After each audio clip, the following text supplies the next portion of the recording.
Elena Rodriguez had always believed that nursing was more than just a job. It was a calling that demanded everything she had to give.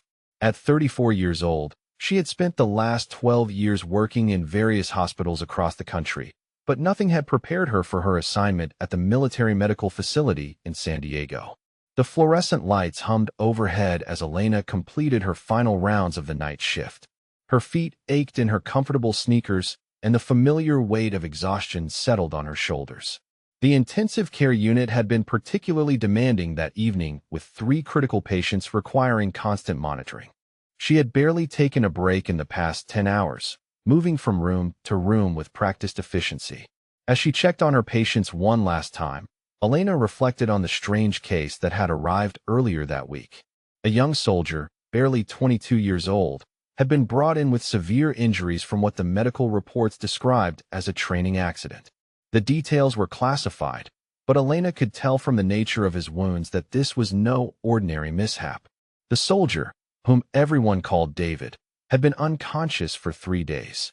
David's medical chart revealed little beyond the basics. Multiple fractures, internal bleeding that had required emergency surgery, and a traumatic brain injury that kept him sedated and connected to various machines. What struck Elena most was the complete absence of visitors. No family members, no friends, nobody to sit by his bedside during the long hours of uncertainty.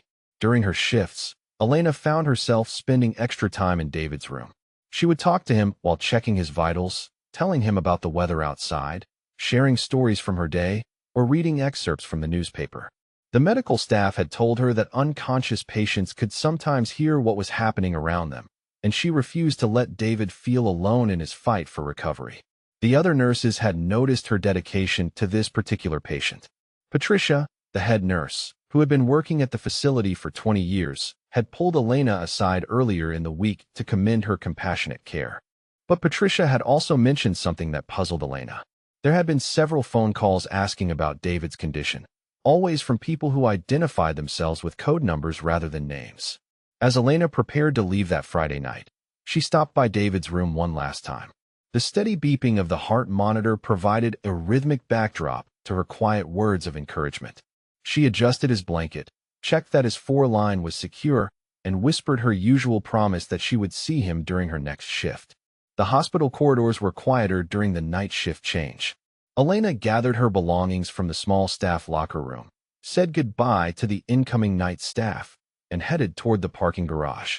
The California evening air was cool and refreshing after the recycled hospital atmosphere, and she took a deep breath as she walked toward her small Honda Civic. As she reached her car, Elena noticed a black SUV parked near the hospital entrance. It seemed out of place among the typical mix of sedans and small cars that filled the staff parking area. She thought nothing of it at first, assuming it belonged to a family member visiting a patient or perhaps a late-arriving doctor. Elena was fumbling with her car keys, thinking about the leftover Chinese takeout waiting for her at home when she heard the sound of car doors slamming. Heavy footsteps echoed across the concrete parking structure, and she looked up to see 3 men in military uniforms walking purposefully toward the hospital entrance. But then something unexpected happened. The 3 men stopped and turned in her direction. Even in the dim parking garage lighting, Elena could see that these were not ordinary soldiers. Their uniforms bore insignia she didn't recognize, and there was something about their bearing that commanded immediate attention. The tallest of the 3 men approached her directly. His face was weathered, suggesting years of outdoor assignments, and his eyes held the kind of intensity Elena had only seen in combat veterans. When he spoke, his voice carried an authority that made her straighten unconsciously. "Excuse me, are you Elena Rodriguez?" he asked, his tone respectful but urgent. Elena nodded, suddenly feeling very aware that she was alone in the parking garage with 3 strangers, regardless of their military appearance. "Yes, I am. Can I help you with something?" The man exchanged a quick glance with his companions before focusing his attention back on her. "Ma'am, we understand you've been caring for Petty Officer David Kim." The formal use of David's full name and rank surprised Elena. Throughout his stay, everyone had simply referred to him by his first name, and his medical chart had listed him as a regular enlisted sailor. The reverence in the man's voice when he said Petty Officer Kim suggested there was much more to David's story than she had been told. I have been caring for him. Yes, Elena replied carefully. Are you family members? I have to tell you that visiting hours ended several hours ago, and his condition hasn't changed since yesterday. The second man stepped forward slightly. He had a slight southern accent and appeared to be in his early 30s. Ma'am, we're not family in the traditional sense, but we're his teammates. My name is Chief Thompson. This is Anderson and Brooks. We serve together in a specialized unit, and David is one of our own. Elena could sense the deep bond between these men even in their brief introduction. The way they carried themselves, the deference they showed to Chief Thompson, and their obvious concern for David suggested they were part of an elite military team. I understand your concern about visiting hours, Chief Thompson continued, but we've been trying to get here for 3 days. We were deployed when David was injured, and we just returned this afternoon. We know the hospital has protocols, but David doesn't have anyone else. Elena felt her protective instincts toward her patient conflicting with her recognition that these men genuinely cared about David's welfare. The formal way they addressed her and their respectful acknowledgement of hospital rules suggested they were accustomed to following proper procedures even when facing personal difficulties. Ma'am, Anderson added quietly, we've served together for over 2 years. David saved my life during a training exercise last year. If the situation were reversed, he'd be doing everything possible to check on any of us. We're not asking to break any rules. We just need to know how he's doing. Elena looked at the 3 men standing before her and made a decision that went beyond hospital protocol. Something in their demeanor convinced her that their relationship with David was genuine and that their concern was rooted in experiences she couldn't fully understand. I can tell you that David has been stable, Elena said. His injuries were severe, but he's been responding well to treatment. The brain swelling has decreased significantly, and the doctors are cautiously optimistic about his recovery. The visible relief on the 3 men's faces confirmed Elena's instinct that these were people who truly cared about David's well-being. Chief Thompson nodded appreciatively. Ma'am, that's the best news we've had since we learned about the accident. Has he shown any signs of regaining consciousness? Not yet, Elena replied. But that's not unusual with the type of head injury he sustained. We're monitoring him closely, and we're prepared to adjust his care as his condition changes. Brooks, who had been quiet throughout the conversation, finally spoke. Ma'am, we know this is asking a lot, but is there any possibility we could see him, even for just a few minutes? We've been authorized by our command to make this visit, and we have proper identification. Elena found herself moved by their obvious devotion to their injured teammate. In her years of nursing, she had seen many family members and friends struggle with similar situations, but there was something particularly compelling about these men's request. Their military bearing suggested they were accustomed to following orders and respecting authority, yet they were clearly willing to use whatever influence they had to see David. Let me make a phone call, Elena said. I can't promise anything, but I'll see what I can arrange. Elena stepped away from the group and called the night's supervisor. After explaining the situation and confirming that the men had proper military identification, she received permission to escort them to David's room for a brief visit. As they walked back toward the hospital entrance together, Elena realized that her simple act of compassionate nursing had somehow connected her to a world she had never imagined. These men, who were clearly elite special forces operators, had sought her out specifically because of her care for their teammate. The automatic doors slid open as they approached the hospital entrance, and Elena's routine into a night shift had transformed into something entirely unexpected. The hospital corridors felt different as Elena led the 3 men toward the intensive care unit. The familiar environment she navigated every day had suddenly become a bridge between her ordinary world and the extraordinary circumstances surrounding David's true identity. Her key card beeped as she swiped them through the secure doors leading to the ICU. I need to let you know, Elena said quietly as they walked, that David has been in my thoughts constantly since he arrived. I've been a nurse for 12 years, and I've never felt such a strong connection to a patient's recovery. There's something about him that makes you want to fight for him. Chief Thompson smiled slightly at her words. Ma'am, that's exactly the effect David has on people. He has this way of inspiring loyalty without even trying. It's one of the reasons he's such an asset to our team. As they approached David's room, Elena could see through the glass partition that he appeared peaceful, surrounded by the medical equipment that was helping his body heal. She turned to the three men before opening the door. "I want you to be prepared for what you're going to see," Elena said gently. "David's injuries were extensive, and he's connected to several machines. The equipment might look intimidating, but it's all helping him recover." The men nodded solemnly, and Elena opened the door to David's room. The quiet hum of medical equipment greeted them as they entered, along with the soft overhead lighting that was kept dimmed to create a more restful environment. Chief Thompson approached the bed first, his expression softening as he looked at his teammate. Elena watched as the three men positioned themselves around David's bed, their military bearing giving way to obvious concern and affection. Anderson placed a gentle hand on David's shoulder while Brooks stood at the foot of the bed, his eyes taking in all the medical equipment with the analytical gaze of someone trained in emergency medicine. "David looks peaceful," Chief Thompson observed. "Ma'am, what's his current prognosis?" "The doctors expect a full recovery," Elena replied. "The brain swelling has decreased dramatically, and all his other injuries are healing ahead of schedule. His strength and physical conditioning have definitely worked in his favor. I like to think he knows when people are there with him." The three men exchanged meaningful looks that suggested they were communicating through some form of shared understanding developed through years of working together.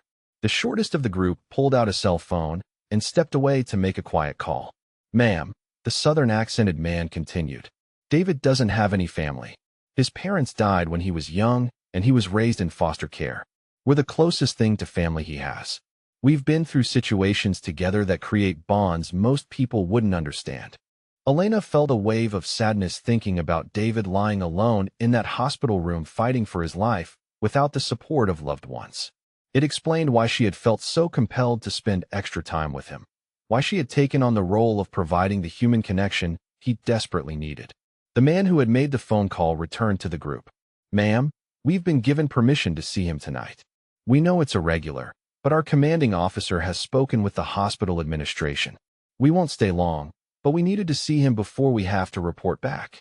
Elena understood that forces beyond typical hospital protocol were at work. These men had obviously called in favors or used connections that allowed them to bypass normal visiting procedures. She found herself wanting to help them, moved by their obvious devotion to their injured teammate. "I can take you up to see him," Elena offered, "but I should warn you that he looks pretty rough. The injuries were extensive and he's connected to a lot of medical equipment."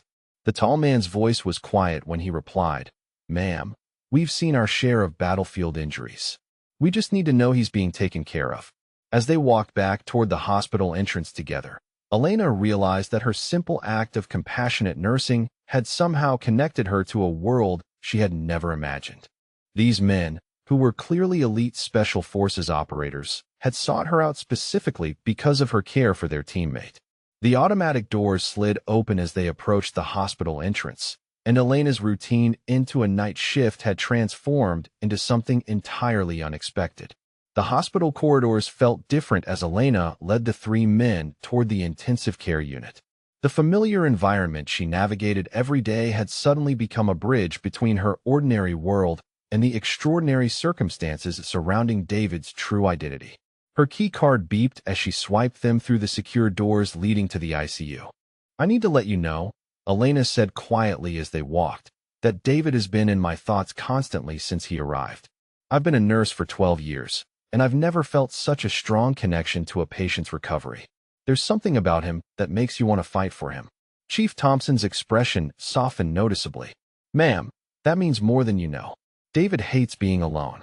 Growing up in foster care, he spent a lot of time by himself. Having someone talk to him, even if he can't respond, that's exactly what he would want."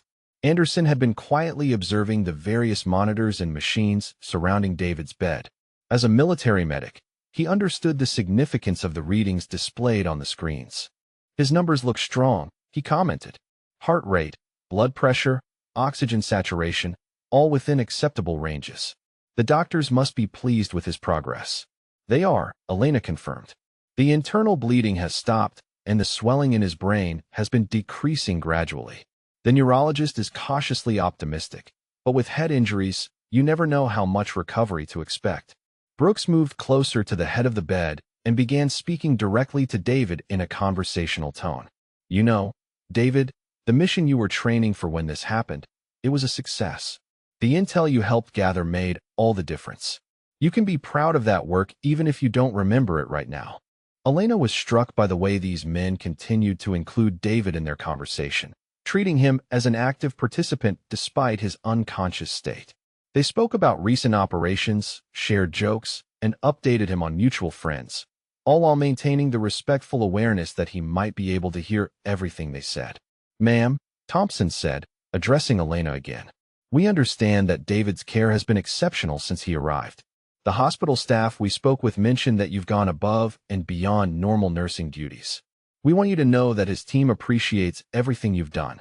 Elena felt a flush of pride mixed with humility. I just did what any nurse would do. David is an easy patient to care about. Anderson smiled for the first time since entering the room. Ma'am, you don't know David yet, but when he wakes up, and we believe he will wake up, you're going to discover that he's one of the most grateful people you'll ever meet. He never forgets kindness, and he always finds a way to pay it back. As the men continued their vigil, Elena found herself learning more about David's character and background. They told her about his recruitment into the Navy, his dedication to becoming a SEAL, and his reputation as someone who could be counted on in any situation. They described training exercises, deployment stories, and the pranks David was famous for pulling on new team members. He's actually quite funny when he's conscious, Brooks said with a chuckle. David has this way of finding humor in the worst situations. It's one of the things that makes him such a good teammate. When everything's going wrong, David's the guy who can still make people laugh. Thompson checked his watch and sighed quietly. Ma'am, we're going to need to leave soon. We have to catch a transport back to base in a few hours. But before we go, is there anything specific we should know about his care? Anything we can pass along to his command structure? Elena considered the question carefully. The doctors are planning to try reducing his sedation tomorrow to see if he shows signs of awakening. It's been long enough that his other injuries have stabilized sufficiently to allow his brain more opportunity to heal. The next 48 hours will be critical. Anderson reached into his pocket and pulled out a small military challenge coin. Ma'am, we'd like to leave this with David. It's from our unit, and it's something he'll recognize when he wakes up. We want him to know we were here.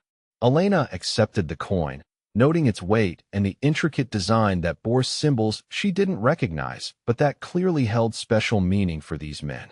I'll make sure it's the first thing he sees when he wakes up, Elena promised. The three men took turns saying goodbye to their unconscious teammate, each offering words of encouragement and promises to return as soon as possible. Their obvious affection for David was deeply moving, and Elena found herself with tears in her eyes as she watched their farewell. As they prepared to leave, Chief Thompson turned to Elena one final time. Ma'am, David is lucky to have you caring for him. We can see that you understand he's special, even if you don't know the full story of what he does. When he wakes up, and he will wake up, please tell him that his team was here and that we're proud of him. Elena watched the three men walk down the hospital corridor, their military bearing returning as they prepared to resume their duties. The encounter had lasted less than an hour, but it had profoundly changed her understanding of David's life and the bonds that connected him to his military family. She returned to David's room and placed the challenge coin on his bedside table where it would catch the light and be visible when he opened his eyes. As she adjusted his blanket and checked his four-line one final time, Elena whispered a promise that she would take even better care of him, knowing now that he was someone's brother, someone's teammate, and a hero in ways she was only beginning to understand. Elena entered David's room with a renewed sense of purpose. The challenge coin left by his teammates sat prominently on the bedside table, catching the morning light streaming through the window. She began her usual routine of checking his vital signs while talking to him about the day ahead. Good morning, David, she said as she adjusted his pillow. Your friends were here to see you Friday night. They left you something special, and they wanted me to tell you that your last mission was a success. They're very proud of you. As Elena reached for the blood pressure cuff, she noticed something that made her heart skip. David's eyelids fluttered slightly, just for a moment, but it was definitely movement. She had seen enough false alarms with other patients to remain cautious, but this felt different. David, can you hear me? Elena asked, keeping her voice calm and encouraging. If you can hear me, Try to move your fingers or squeeze my hand. She gently took David's hand in hers and waited. After several seconds that felt like minutes, she felt the faintest pressure from his fingers. It was barely noticeable, but Elena had been hoping for exactly this kind of response. Elena immediately pressed the call button for the medical team while continuing to speak to David in soothing tones. That's excellent, David. You're doing great. The doctors are going to be so happy to see you waking up. Dr. Wilson arrived within minutes, followed by the neurologist, Dr. Patel, and 2 other nurses. As the medical team conducted their examinations, Elena stepped back but remained in the room, watching hopefully for additional signs of consciousness. Kim, can you hear me? Dr. Wilson asked, using a small flashlight to check David's pupil responses. If you can understand me, try to squeeze my hand. This time, David's response was more pronounced.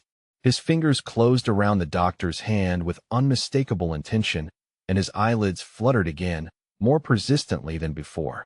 Excellent, Dr. Patel murmured, making notes on his tablet. The pupil responses are much better than yesterday, and the hand squeeze indicates cognitive function is returning. We'll continue reducing the sedation and monitor his progress closely. Over the next several hours, Elena found excuses to check on David more frequently than her other patients required. Each time she entered his room, she spoke to him about what was happening, describing the sounds he might be hearing and explaining the medical equipment around him. By early afternoon, David's eyes were opening periodically, though he still seemed confused and unable to focus. Elena was adjusting his foreline when he suddenly looked directly at her, his gaze more alert than she had seen since his arrival. Hi there, Elena said gently, smiling at him. Welcome back, David. You're in a hospital, and you're safe. You've been unconscious for several days, but you're getting better. Water, David whispered hoarsely, his first word in nearly a week. Elena provided small sips through a straw, watching carefully to ensure he could swallow safely. As his throat became less irritated, David's voice grew stronger. The guys, were they really here? He asked, looking directly at Elena. Yes, they were, Elena confirmed. Chief Thompson, Anderson, and Brooks. They were very worried about you, and they wanted to make sure you knew they were thinking about you. David's relief was visible. Did they say anything about the mission? Elena remembered the conversation from Friday night. They said it was successful and that the work you did made a difference. They seemed very proud of you. For the first time since waking up, David smiled slightly. That's good. Over the next few days, David's recovery progressed remarkably quickly. His strength returned, his cognitive function improved, and his sense of humor emerged exactly as his teammates had predicted. Elena found herself looking forward to her conversations with him as he shared stories about his military service and his close relationships with his team. You know, David said during one of their talks, I remember hearing your voice while I was unconscious. I couldn't respond, but I knew someone was there who cared about what happened to me. That meant more than you probably realize. Elena was touched by his gratitude. I just did what any nurse would do. No, David said seriously. You did what family would do. You stayed with me when I couldn't stay with myself. On Thursday of that week, Elena was surprised to receive a phone call at the nurse's station. Patricia, the head nurse, informed her that she had a call from someone identifying himself as Commander Sullivan from Naval Special Warfare Command. Ma'am, this is Commander Sullivan, the voice said when Elena picked up the phone. I understand you've been caring for Petty Officer Kim during his hospitalization. Yes, sir, I have, Elena replied, wondering why such a high-ranking officer would be calling her directly. Ma'am, I wanted to personally thank you for the exceptional care you've provided. I've received detailed reports from his teammates about your dedication to his recovery, and I understand that your compassion may have played a significant role in his healing process. Elena was overwhelmed by the recognition. Thank you, sir. David is a remarkable person, and it's been an honor to help care for him. Ma'am, I also wanted to inform you that Petty Officer Kim has been recommended for a commendation for his actions during the training exercise that resulted in his injuries. He saved the lives of 2 other team members at considerable risk to himself. You've been caring for a genuine hero. After ending the call, Elena realized that David had never mentioned the circumstances of his injuries or the fact that he had acted heroically. His teammates had hinted at his character, but the full story of his sacrifice was only now becoming clear. When she shared this information with David, he seemed uncomfortable with the praise. I just did what anyone on the team would do. he said simply. We look out for each other. On the day of David's discharge, his 3 teammates returned to escort him back to base. Elena was finishing her shift when she saw them arrive, and she was struck by the joy of their reunion. The bond between these men was unlike anything she had witnessed in her nursing career. Before leaving, Chief Thompson approached Elena one final time. "Ma'am, David asked us to give you something." He handed her a framed photograph of David and his team along with a handwritten note. The picture showed 6 men in military gear, their arms around each other's shoulders, all of them smiling broadly. David's note read, "Elena, thank you for being my family when my real family couldn't be there. You saved more than my life. You reminded me that there are still angels in the world. Forever grateful, David." As Elena watched David leave the hospital walking under his own power, surrounded by his brothers in arms, she understood that she had been privileged to witness something extraordinary. The encounter that began with 3 Navy SEALs addressing her as ma'am in a hospital parking garage had revealed the profound connections that exist between people who serve others, whether in military combat or hospital corridors. 6 months later, Elena received another surprise phone call. David was calling to tell her that he had been medically cleared to return to active duty and that he was getting married to a woman he had met during his rehabilitation. He wanted to invite Elena to the wedding, describing her as someone who had been instrumental in giving him a second chance at life. At the wedding, surrounded by dozens of Navy SEALs and their families, Elena realized that her simple act of compassionate nursing had connected her permanently to an extended family she never knew existed. The men who had once approached her in a dark parking garage were now greeting her with warm embraces and introducing her to their wives and children as the nurse who saved David's life. But Elena knew the truth was more complex. David's recovery had been the result of his own strength, exceptional medical care, the unwavering support of his military family, and perhaps most importantly, the power of human connection in the darkest moments of crisis. She had simply been privileged to play a small part in a story much larger than herself. As she watched David and his new bride share their first dance, Elena reflected on how a routine night shift had transformed into one of the most meaningful experiences of her career. The title "ma'am," that had once seemed so formal and distant, had become a term of respect that connected her to a community of heroes she was honored to know. The months following David's wedding brought unexpected changes to Elena's life. The connections she had formed with the Navy SEAL community continued to grow in ways she had never anticipated. It began with a simple phone call from Chief Thompson just 2 weeks after the wedding ceremony. "Ma'am, this is Chief Thompson," the familiar voice said when Elena answered her phone during a quiet moment at the nurse's station. "I hope you don't mind me calling, but we have a situation that requires someone with your particular skills and compassion." Elena set down the patient chart she had been reviewing, immediately alert to the serious tone in Thompson's voice. "Of course, Chief. What can I do to help? We have a teammate who was injured during a training exercise overseas. He's being flown to Walter Reed, but his condition is complicated by some psychological factors that the standard medical team isn't equipped to handle. David suggested that you might be willing to consult on his care." Elena felt a familiar surge of purpose, the same feeling she had experienced when caring for David during his recovery. Without hesitation, she replied that she would be honored to help in any way possible. The situation Thompson described involved a Navy SEAL named Marcus Rivera who had sustained severe injuries during a helicopter crash in a classified location.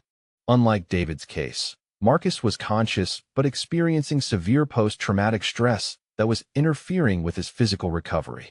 The medical team at Walter Reed was struggling to connect with him, and his teammates believed that Elena's approach to patient care might make the difference. 2 days later, Elena found herself on a flight to Washington, D.C., carrying a small travel bag and a head full of questions about how she could best help someone she had never met. The flight gave her time to reflect on how dramatically her life had changed since that night in the parking garage when 3 Navy SEALs had first addressed her as ma'am. At Walter Reed Medical Center, Elena was greeted by Dr. Sarah Chun, the attending physician overseeing Marcus's care. Dr. Chun briefed Elena on the medical aspects of Marcus's condition while walking through the corridors toward his room. "He has multiple fractures, internal injuries similar to what you dealt with in David Kim's case. But the complicating factor is his psychological state," Dr. Chun explained. Marcus witnessed the death of his team leader in the crash, and he's consumed with guilt over surviving when his commander didn't. He's refusing to participate in physical therapy and barely speaking to medical staff. Elena nodded, understanding immediately why David and his teammates had thought she might be able to help. The combination of physical trauma and survivor's guilt required more than medical expertise. It required someone who could connect with the human being behind the injuries. When Elena first entered Marcus's room, she was struck by the similarity to David's condition weeks earlier. Marcus lay in bed surrounded by medical equipment, but unlike David's unconscious state, Marcus was awake and staring at the ceiling with hollow eyes that seemed to see nothing. She introduced herself quietly, explaining that she had cared for David Kim and that his teammates had asked her to visit. Marcus turned his head slightly to look at her, his expression guarded but curious. "Thompson told me about you," Marcus said, his voice barely above a whisper. "He said you saved David's life." Elena pulled a chair close to his bed and sat down, maintaining the same calm presence she had shown during David's recovery. "I think David saved himself. I just made sure he wasn't alone while he did it." Over the next several days, Elena split her time between her regular duties in San Diego and extended visits to Walter Reed. She quickly realized that Marcus's recovery would require a different approach than David's had needed. Where David had been unconscious and fighting purely physical battles, Marcus was awake and struggling with emotional wounds that ran deeper than his physical injuries. Elena spent hours talking with Marcus about his team leader, Commander James Mitchell, learning about their relationship and the circumstances of the crash. Marcus described Commander Mitchell as a father figure who had recruited him into the SEALs and guided his career for over 5 years. The guilt of surviving when his mentor hadn't was eating away at Marcus's will to recover. "You think he would want you to give up?" Elena asked during one of their conversations. "You think Commander Mitchell would want his protege to stop fighting because he didn't make it out of that helicopter?" Marcus was quiet for a long time before responding. "No. He'd probably kick my ass for lying here feeling sorry for myself." Elena smiled slightly. "Then maybe it's time to start fighting for him instead of against yourself." The breakthrough came during Elena's second week at Walter Reed. Marcus had finally agreed to begin physical therapy, and Elena was there to support him through his first session. As he struggled with basic exercises that should have been easy for someone with his physical conditioning, Marcus broke down and began talking about the crash in detail for the first time since the accident. He described the mechanical failure that had brought down the helicopter, Commander Mitchell's calm leadership as they prepared for the emergency landing, and the terrible moment when he realized his team leader was trapped in the wreckage. "I could have gotten him out," Marcus said through tears. "I had time to go back, but the medic said the bird was going to explode. Mitchell ordered me to stay back, but I should have disobeyed him. I should have tried." Elena listened without judgment, understanding that Marcus needed to release the guilt he had been carrying before he could begin to heal. When he finished talking, she shared something that David had told her during his recovery. David said that the hardest part of being on a team isn't learning to trust your teammates to save you. It's learning to trust them to make their own decisions, even when those decisions involve sacrifice. Commander Mitchell made a choice to prioritize your survival over his own. Dishonoring that choice by giving up isn't loyalty. It's refusing to accept his final gift to you. Marcus's recovery accelerated dramatically after that conversation. Within 2 weeks, he was participating fully in physical therapy and beginning to show the same determination that had made him a Navy SEAL. Elena continued to visit regularly, but her role gradually shifted from primary emotional support to occasional check-ins and encouragement. When Marcus was finally discharged and cleared to return to active duty, he asked Elena to attend a ceremony where he was being awarded a commendation for his actions during the rescue efforts following the helicopter crash. At the ceremony, Elena was introduced to dozens of Navy SEALs and their families, and she began to understand that her role in David's recovery had made her something of a legend within the special operations community. Word had spread about the civilian nurse who went above and beyond normal duties to care for wounded warriors, and Elena found herself being approached by family members who wanted to thank her for setting an example of compassionate care. Following Marcus's recovery, Elena returned to her regular duties in San Diego with a new perspective on her nursing career. She had always been dedicated to her patients, but her experiences with David and Marcus had shown her the profound impact that emotional connection could have on physical healing. She began implementing new approaches with all her patients, spending more time talking with them, learning about their lives and families, and providing the kind of human connection that medical technology couldn't replicate. 3 months after Marcus's discharge, Elena received another call from Chief Thompson. This time, the situation was different. The team was being deployed to a classified location, and Thompson wanted to establish a formal relationship between Elena and the Naval Special Warfare Command to provide consultation services for wounded Special Operations personnel. "Ma'am," Thompson explained, "your work with David and Marcus has not gone unnoticed at higher levels. Command has approved the creation of a specialized patient advocate position that would involve working with wounded Special Operations personnel who need the kind of care you provide." Elena was both honored and intrigued by the proposal. The position would allow her to continue her regular nursing duties while also serving as a consultant for particularly challenging cases involving psychological trauma combined with physical injuries. She would receive specialized training in military culture and the unique stressors faced by Special Operations personnel.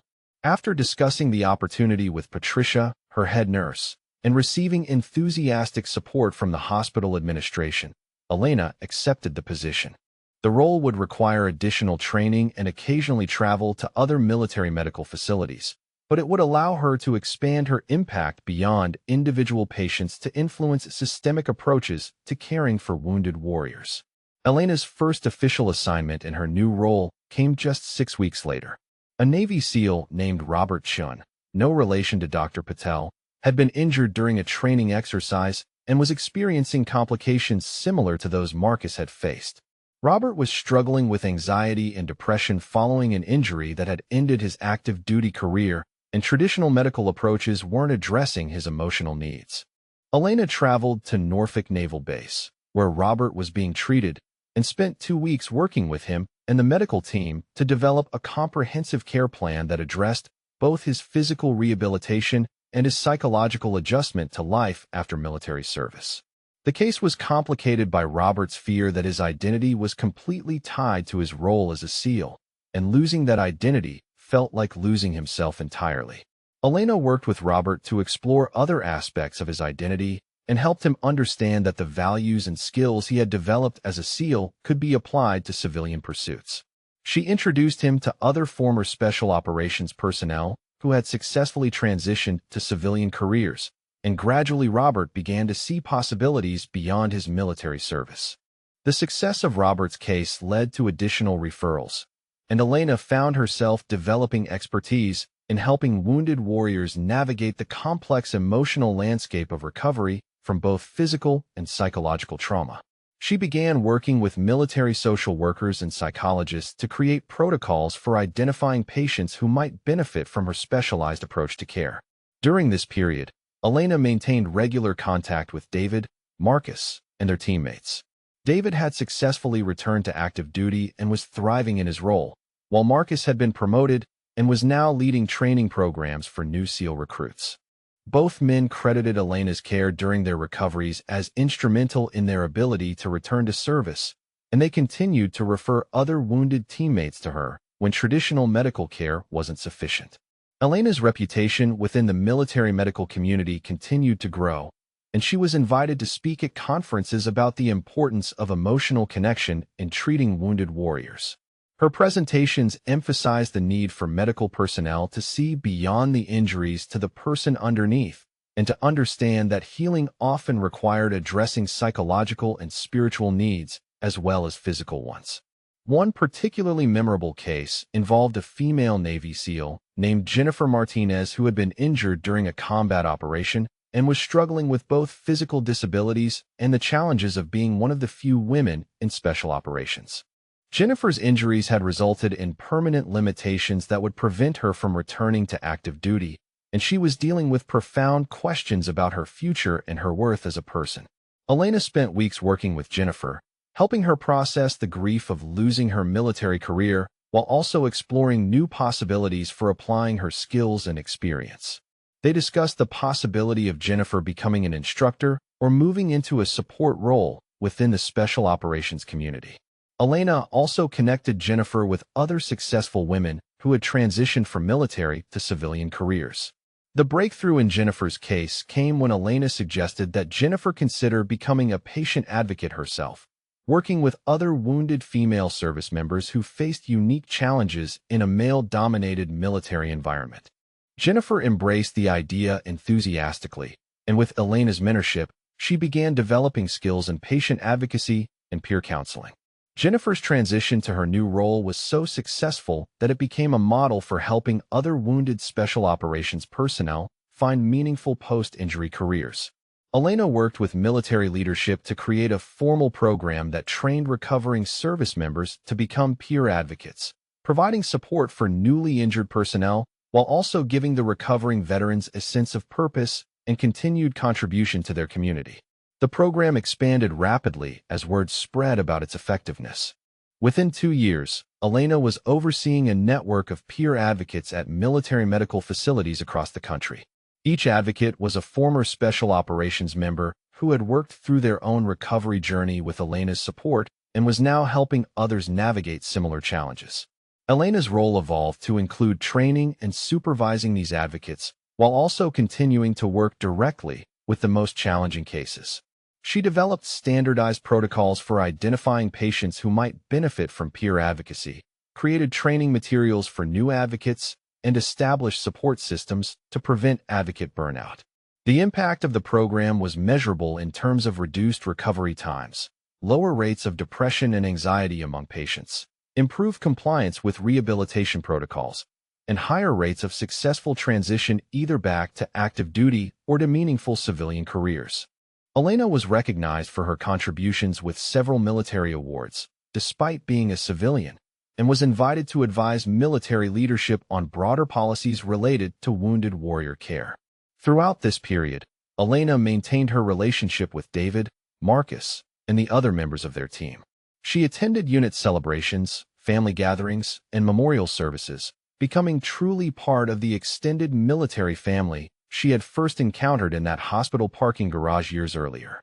David had married his fiancée and become a father, naming Elena as his daughter's godmother. Marcus had completed his service and transitioned to a civilian career as a trauma counselor, working with veterans and first responders. The two men remained close friends and frequently collaborated with Elena on difficult cases. Chief Thompson had been promoted to Master Chief and was nearing retirement, but he continued to serve as Elena's primary point of contact within the Naval Special Warfare Command. Their professional relationship had evolved into a genuine friendship built on mutual respect and shared commitment to caring for wounded warriors. Elena's personal life had also been transformed by her experiences. She had moved to a larger apartment to accommodate the overnight stays required by her travel schedule. But more importantly, she had discovered a sense of purpose that went far beyond her original nursing career. The work was demanding and emotionally challenging, but it provided the kind of meaning and fulfillment she had always sought but never quite found in traditional hospital nursing. She had also developed a romantic relationship with Dr. Michael Torres, a military psychiatrist she had met while working on Marcus's case. Dr. Torres specialized in treating post-traumatic stress in military personnel, and his work complemented Elena's patient advocacy perfectly. They had discovered that their combined approaches were particularly effective for complex cases involving both physical and psychological trauma. Their relationship had developed slowly, built on shared professional values and mutual respect for each other's expertise. Dr. Torres understood the demands of Elena's work and supported her commitment to traveling wherever she was needed. He had even accompanied her on several assignments where psychiatric consultation was needed in addition to patient advocacy. The 5-year anniversary of Elena's first encounter with David's teammates was marked by a celebration at the Naval Special Warfare Command headquarters. Elena was presented with a Civilian Service Award recognizing her contributions to wounded warrior care, and the event was attended by dozens of service members and their families who had been touched by her work. David served as the master of ceremonies, sharing stories about Elena's impact on his recovery and the lives of countless other wounded warriors. Marcus spoke about the peer advocacy program and how it had grown from Elena's initial work into a model being adopted by other branches of the military. Chief Thompson, now Master Chief Thompson, presented Elena with a special challenge coin commemorating her service to the Special Operations community. During her acceptance speech, Elena reflected on the journey that had brought her to this moment. She talked about how a routine nursing assignment had evolved into a calling she never could have imagined, and how the privilege of caring for America's most elite warriors had taught her lessons about courage, resilience, and the power of human connection that extended far beyond military medicine. She acknowledged the teammates, families, and patients who had trusted her with their most vulnerable moments, and emphasized that every success in the program was really their success. Elena concluded her speech by announcing her next initiative, a research project aimed at studying the long-term outcomes of wounded Special Operations personnel and developing evidence-based protocols for optimizing their care and recovery. The project would involve collaboration between military medical facilities, civilian hospitals, and academic research institutions to create a comprehensive understanding of how to best serve this unique population. The research project represented the next evolution of Elena's work, moving beyond direct patient care and program development to contribute to the broader scientific understanding of trauma recovery and high-performance military personnel. She would be working with some of the country's leading experts in military medicine, psychology, and rehabilitation science to generate knowledge that could benefit wounded warriors for generations to come. As Elena looked out at the audience of warriors and their families, she was struck by how far she had traveled from that night, when 3 Navy SEALs had approached her in a hospital parking garage. What had begun as a chance encounter had become a career, a calling, and a family. The formal title ma'am had evolved into something much more personal and meaningful, representing not just professional respect, but genuine affection and belonging within a community she was honored to serve. The ceremony concluded with the traditional military tradition of challenge coin presentations, where dozens of service members approached Elena to present her with coins from their units, deployments, and special operations. Each coin represented a story, a mission, a brotherhood, and Elena accepted each one with the understanding that she was being entrusted with pieces of military heritage that represented decades of service and sacrifice. As the evening ended and Elena prepared to return to San Diego, she was approached by a young Navy corpsman who had recently been assigned to a SEAL team. "Ma'am," he said, extending his hand in introduction, "I wanted to thank you for everything you've done for our community. Your reputation precedes you, and knowing that advocates like you exist makes all of us feel more confident about facing the risks we take in service to our country." Elena shook the young man's hand, seeing in his earnest expression the same dedication and vulnerability she had first recognized in David years earlier. She understood that her work was far from finished, that there would always be new wounded warriors who needed someone to stand with them during their darkest hours and help them find their way back to the light. The flight home gave Elena time to reflect on the path that had brought her to this point and to consider the challenges and opportunities that lay ahead. The research project would require new skills and deeper collaboration with academic and military institutions, but it represented an opportunity to influence wounded warrior care on a national scale. She thought about David's daughter, who would grow up hearing stories about the nurse who helped save her father's life, and about the children of other wounded warriors who would benefit from improved care protocols developed through the research project. She reflected on the peer advocates who were now helping other wounded service members, creating a network of support that extended far beyond what any single person could provide. Elena realized that her greatest contribution might not be the direct care she provided to individual patients, but the systems and programs she had helped create that would continue helping wounded warriors long after she was no longer able to do the work herself. The sustainable impact of training peer advocates, developing protocols, and conducting research would benefit thousands of service members and their families for years to come. As the plane descended towards San Diego, Elena looked forward to returning to her regular nursing duties with a renewed appreciation for the foundational skills that had made everything else possible.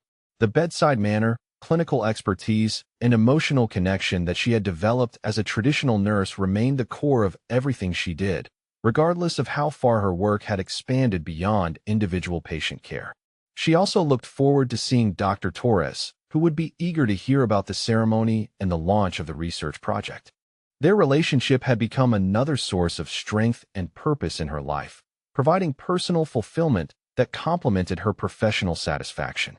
Elena understood that her story was still being written, that there would be new challenges, new wounded warriors who needed her help, and new opportunities to expand the impact of compassionate care in military medicine. But she also understood that she had found her true calling, the work that gave her life meaning and connected her to something larger than herself. The young woman who had once felt exhausted and routine in her hospital nursing duties had discovered that her real purpose was to serve those who served others, to provide healing and hope to America's most elite warriors during their most vulnerable moments. The title ma'am that had once seemed so formal and distant had become a badge of honor, representing her membership in a community of heroes she was privileged to know and serve. As Elena retrieved her luggage and headed toward the exit of San Diego International Airport, she carried with her not just the challenge coins and awards from the evening's ceremony, but the knowledge that she had found her place in the world and would continue making a difference in the lives of wounded warriors for as long as she was able to do the work. The story that had begun with a chance encounter in a hospital parking garage had become a career, a calling, and a legacy that would benefit generations of service members and their families. Elena Rodriguez had become exactly what the special operations community needed her to be, a guardian angel for their wounded warriors, a bridge between the military and civilian worlds, and a reminder that sometimes the most profound acts of service happen not on battlefields, but in hospital rooms where someone refuses to let a wounded hero face their darkest hours alone.